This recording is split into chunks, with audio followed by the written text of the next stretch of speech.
আজকে একটি জরিপ প্রকাশিত হয়েছে। আমরা জানি যে ভোটের আগেই বিভিন্ন সংস্থার পক্ষ থেকে জরিপ করা হয় এবং সেটি সত্য মিথ্যা সেটি আসলে নিয়ে প্রশ্ন থাকে সবসময়, সব জরিপে, সব দেশেই। আমি একটু উল্লেখ করতে চাই, নির্বাচনে আওয়ামী লীগ সমর্থকদের মধ্যে প্রায় 48% বিএনপিকে পছন্দ করছেন। সেই সঙ্গে 2008 সালের পর এই প্রথম ভোট দিতে যাওয়া নতুন ভোটারদের মধ্যে 37.4% জামায়াতে ইসলামীর প্রতি সমর্থন জানিয়েছেন বলে নতুন এক জরিপে উঠে এসেছে। জরিপটি যৌথভাবে পরিচালনা করেছে communication and research foundation CRF এবং Bangladesh election and public opinion studies. Aziz ভাই, এই জরিপটা নিয়ে আপনি কি মনে করছেন? 48% বিএনপিকে পছন্দ করেন আওয়ামী লীগের সমর্থক। হ্যাঁ, আমি আগেরটা আবার যেহেতু সবসময় প্রশ্ন ওনার পরে হয়, উত্তরটা দেওয়ার সুযোগ পাই না, বলি শোনেন। আল জাজিরাতে জামাতের আমির একটা সাক্ষাৎকার দিয়েছিল। এই সাক্ষাৎকারে যে বক্তব্যটা দিয়েছিল, আমি কিছু কিছু শব্দ ইংরেজিতে বলি, বাংলায় বলবো না, কারণ এগুলো ভালগার শব্দ আমার কাছে মনে হয়। যেমন তিনি বলেছেন, নারী বায়োলজিক্যাল কারণে কোনোদিন জামাতে আমির হবে না। আপনি বলেন, জামাতের সমর্থন নিতে পারবেন নারী? 51% নারী বাংলাদেশে, নারী বিএনপি জামাতে এত সদস্য আছে এবং মজলিসি শুরার শুনছি 37% নারী, অর্থাৎ 90 জনের নারী 37%। আপনি একটা নমিনেশন দিলেন না কেন? তারপরে বলা হয়েছে যে যারা ঘরের বাইরে যায়, অর্থাৎ কাজ করতে যায়, তারা, আমি ইংরেজিতে বলছি, ভালনারেবল। এবং তারপরে এটার পরে জামাতের একজন এমপি এবং খুব প্রভাবশালী এমপি, তিনি বলেছেন যারা ঝাড়ু মিছিল করেছে তারা সব বেশ্যা। কথাটা মিলল? অনুরূপ কথা তো হলো। তো সুতরাং এখন ধরেন শিবির তো বেরোই, এবং জামাতের সিস্টেম যা, জামাত ধাপে ধাপে এমনভাবে প্রশিক্ষণ দেওয়া হয় যে নারীর বিরুদ্ধে বললেও নারী যারা জামাত করে তারা নারীর বাইরে আসবে না, জামাতের বাইরে আসবে না, কারণ তার মগজ পুরাটা ধোলাই হয়ে গেছে। তারা পৃথিবীতে নাই, তারা জামাতের মধ্যে আছে। সুতরাং এটা তো বিবেচনার বিষয় না, কিন্তু এটা তো আলোচনা হচ্ছে। আর জামাত যে ভোট কম বলেই যে এটার ব্যাপারে বলবে না তা না, কারণ আমাদের দেশে আমরা মনে করি শুধু মুসলমানের দেশের বাসিন্দা না। আমি তো আগেও বললাম যে হিল ট্যাক্সে 50টা আপনার আছে, সেক্ট আছে। আমাদের এখানে হিন্দু, মুসলমান, হ্যাঁ মুসলমান 82%-এর মতো আছে, 81% আছে। হ্যাঁ, তো এখন যদি জামাত যদি এইরকম নারী সম্পর্কে এই ধারণা থাকে, তাহলে কি এক দেশে পারিবারিক আইন কয়টা চালু করবে? তাহলে তো এই দেশে আইন চলতে হবে প্রায় আপনার 70-80টা চলতে হবে। এটা হয় অবাস্তব। তারপর ওনারা ধরেন জামাত এখন হিন্দু নমিনেশন দেয়, পূজা করে, সবই করে। হ্যাঁ, তো এখন তো তাদের ইশতেহার হয়তো দিবে শুক্রবারে, দেখবো ইশতেহারি তাদের পলিটিক্সটা কোন জায়গায় গেছে। এখন আগে তো বলতো 7 লাখের শাসন চাই, কোরআনের আইন চাই, এখন তো ওই জায়গায় নাই। এখন তো এই যে দেখেন আপনি সাইদি সাহেবের ইউটিউবে বক্তৃতা পাবেন, শোনেন, প্রত্যেকটা কাজ জামাতের সে কন্ট্রাডিক্ট করতেছে। আমরা ইশতেহারে তো আসলে ভালো ভালো জিনিসই থাকে সবসময়, সবাই ভালো ভালো প্রতিশ্রুতি দেন।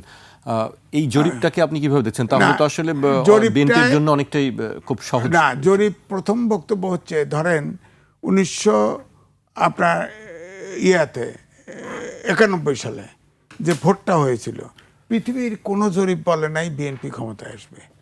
হ্যাঁ, এবং বিএনপি ওই সময় হরতাল ডাকছিল, আর আওয়ামী লীগ মিনিস্ট্রি গঠন করে ফেলছিল, মানে তারা জিতবেই। কিন্তু দেখা গেল রেজাল্ট উল্টা, বিএনপি সরকার গঠন করে ফেলছে, জামাতের কয়েকজন আনকন্ডিশনাল সাপোর্ট নিয়ে করছে না।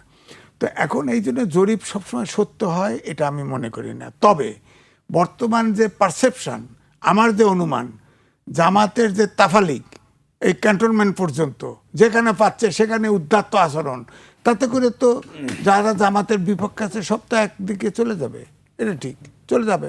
এবং আওয়ামী লীগ তো এখন যে পরিস্থিতি, জামাত তো অন্ধকারের ভিতরে শরিয়া আইনে না কই আছে, ধাপে ধাপে বাস্তবায়ন করবে। আরে কোরআন নাজিল হয়েছে ধাপে ধাপে, এটা ঠিক, কিন্তু শেষ পর্যন্ত বলছে যে কমপ্লিট কোড অফ লাইফ। এখানে তো জামাত তো ধাপে ধাপে না। জামাতের আমির সেক্রেটারি জেনারেল আগেও বলছিল যে কোরআন আল্লাহ তৌফিক দিয়েছে, কোরআনের আইন আমাদের বদলানোর, এখন বদলাইতেছে। সুতরাং আবার তো জামাত সম্পর্কে ধারণা করতে হবে। সুতরাং আমি বলবো যে এক কথাই বলবো যে আপনি যেটা বললেন যে জামাত যা করতেছে এই কারণেই আমার মনে হয় ভোট সবগুলো একদিকে যাবে। যেমন রাজ্জাকি ভাই বললেন যে ঝাড়ু মিছিল তারা ভোট দিবে না, কিন্তু এর তো একটা ইম্প্যাক্ট আছে সমাজে। তাহলে তো আর জামাত যত ছোটই ভোট কম ভোট হোক এক প্রতিদ্বন্দ্বিত্ব। আওয়ামী লীগ দেওয়ার পরে আওয়ামী লীগ এবং না থাকার ফলে বিএনপি এবং জামাত হলে প্রধান প্রতিদ্বন্দ্বী, সুতরাং তাদের দুর্বলতা তো ধরবেই। জি, এখানে আরেকটি বিষয় আছে যেটি হচ্ছে 2008 সালে পরে এই প্রথম ভোট দিতে যাওয়া নতুন ভোটারদের মধ্যে 37 যারা নতুন ভোটার তাদের 37.4% জামায়াত ইসলামের প্রতি সমর্থন জানিয়েছে। রাজ্জাকি ভাই, এই জরিপ নিয়ে আসলে আপনি কি মনে করছেন? আচ্ছা, এই 37 যেটা আমি একটু পরে বলি, 37 লিখে রাখলাম। তার আগে একটু জবাব দেই আজিজ ভাইয়ের, এটা দরকার। আমি দেখেন, আমার কাছে মনে কি জানো, জামাত খুব সৌভাগ্যবান। ফর গডস সে, আমি জামাতকে ভোট দিব না, আমি জামাত পছন্দ করি না মনে করেন। বাট এই যে আমরা টকশোতে আইসেই দিই শুধু জামাতের আলাপ, এটা জামাতের বিশাল ভাগ্য আমি দেখি। কোনো আলাপই নেই জামাত ছাড়া, অথচ জামাত তো প্রধান অন্যতম। না, সেটার জন্য আমি বলছি না। আওয়ামী লীগের 48% ভোট তারা পাবে যারা জামাতের বিরুদ্ধে। এটি জরিপেরটাই। আবার যদি আজিজের কথা ধরি, 91 সালের জরিপে আওয়ামী লীগ ক্ষমতায় চলে আসছিল, পারে নাই, তাহলে কি বিএনপি ক্ষমতা আসবে না? ইফ জরিপ যদি না মেলে, ওনার কথার থেকে ধরি, যদি জরিপের উপর ভিত্তি করে তারা তো ভয় পাইছে যে 91 সাল যখন মেলে নাই, এইটাও না মিলতে পারে, সুতরাং ভয় আছে। এই জন্য বললাম জামাত সৌভাগ্যবান। এইবার আসেন জামাতের আমির আল জাজিরে কি বলছে। ওই বায়োলজিক্যাল কারণ টারণের দরকার নেই তোমার ব্যাখ্যার। নারী আমির হবে না, বিষয়টা উনি পরিষ্কার করছেন। কোনো আমতা নাই, আছে কোনো আমতা? নারী নেতৃত্ব, নারী আমির বানাবো না। তো নারী আমির বানাবো না, এটা মাইনে যে জামাত করবে, না করলে না করবে। আপনি ভোট দিবেন না, আমি ভোট দিব না, XYZ ভোট দিবে না, জীবনে ক্ষমতা আসতে পারবে না, তাকে নিয়ে আমি আলাপ করি কেন? Very painful. মানে জামাতরে বাংলাদেশে আমরা এখন প্রতিটা চ্যানেলে হাইলাইট করতেছি, জামাতের লোক আসতেছে না। আর এগুলা বলায় মানুষ জামাতের এত নিন্দা করে কেন একটা লোকের? আপনি দেখবেন স্কুল কলেজে একটা লোকের নিন্দা করতে করতে হঠাৎ করে সব ঝুঁকে যাদের পরে দেখেন না, এর দিকে আমি কথার কথা বলছি, আমরা কেন যাই এদিকে? আল জাজিরা তো এত ক্লিয়ার স্ট্যান্ড, আমি আমার নারী নেতৃত্ব আমরা দিব না নারীদের। এবং আপনি যদি অন্যান্য দলের কথা বলেন, আপনি শুনেন নির্বাচনী আচরণবিধি কি, নির্বাচনের এই কি জানি আরপিওতে কি আছে, 5% মহিলা। জি, হ্যাঁ, কোনো দল দিছে 5% ফুল? জামাত তো একজনও দেয় নাই, আর কোনো দল দিছে? আপনি যদি আরপিও না মানেন, আপনি তো নির্বাচনের অযোগ্য। আপনি যদি রুলস অ্যান্ড রেগুলেশন আসেন, আপনি কোনো দলই তো নির্বাচনই তো বাতিল হয়ে যাবে। আপনি তো আইন ফুলফিল করতে হবে। করছেন? আইন খোঁজেন কেন? আপনি বলেন না করছে কেউ, 5% দিছে কেউ? I am throwing A challenge. তো করেন নাই যখন, কালকে সকালে যদি নির্বাচন কমিশন বলে যে নির্বাচনই হবে না, কি করবেন? আমি তর্কের খাতিরে বলছি, এত গল্প করে লাভ নাই। এখন আসেন আপনি 37 জরিপ। এই তো জরিপ ছাড়াই আমি বলছি, কি বলছি, যে 4 কোটি ভোটার আছে, 4.5 কোটি এরকম, গত 15 বছর তারা ভোট দিতে পারে নাই। গত 15 বছর তারা শুধু আওয়ামী লীগকে দেখছে, এবং আওয়ামী লীগের তারা তিক্ত হয়ে গেছে, কোনো সন্দেহ নাই তাদের উপরে তারা তিক্ত হয়ে গেছে। কেন?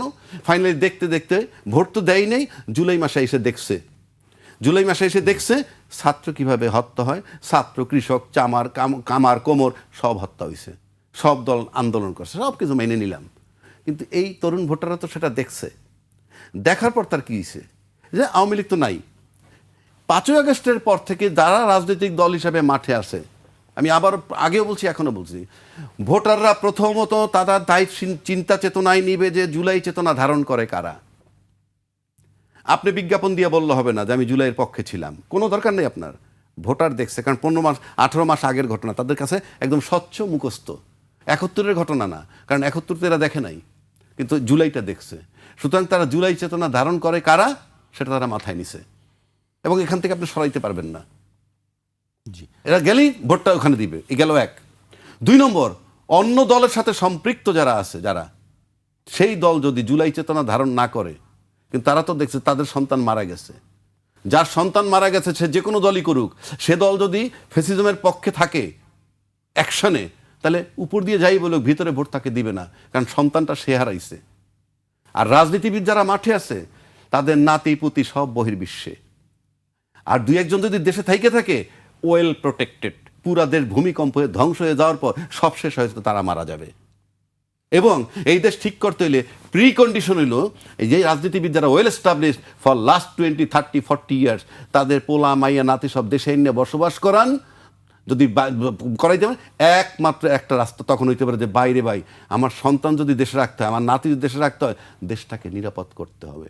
আপনারা এখানে বসে দেশের নিরাপত্তা নিয়ে কেউ ভাবে না, আমি বলে দিতে পারি 53 বছর আমি দেখছি, 53 বছর না দেখলেও 90 সাল থেকে পুরা মুখস্থ আমার। এই দেশের নিরাপত্তা নিয়ে অ্যাটলিস্ট রাজনীতিবিদরা ভাবেন না, কারণ তাদের সন্তান নাতি এই দেশে থাকেন না। এবং এই দেশের যুব সম্প্রদায় যারা মাথা জায়গায় উঁচু করে উঠছে, তাদের সন্তানরা, যাদের রাজনীতিবিদের সন্তানরা মাথা উঁচু করছে বহির্বিশ্বে, এবং আর এখানে যারা উঁচু করে ওঠে তারা চিন্তা করতেছে যে এইটা যদি জেগে যায় আমাদের অস্তিত্ব থাকবে। এবং সেটা দমানোর একটা পায়ে তারা চলছে। সেটা ফ্রম ডে ওয়ান আমরা দেখছি। আমরা তরুণ সমাজকে সাপোর্ট করিনি, এই যে জেনারেশনটা তৈরি হয়েছিল তাদের সাপোর্ট করি।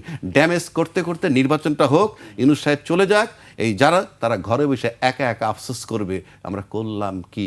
একটা জেনারেশন জাগছিল, একটা নতুন জেনারেশন এবং একটা নতুন দল, একটা নতুন আন্দোলন, এটাকে আমাদের অ্যাকসেপ্ট করা উচিত ছিল আন্তরিকভাবে।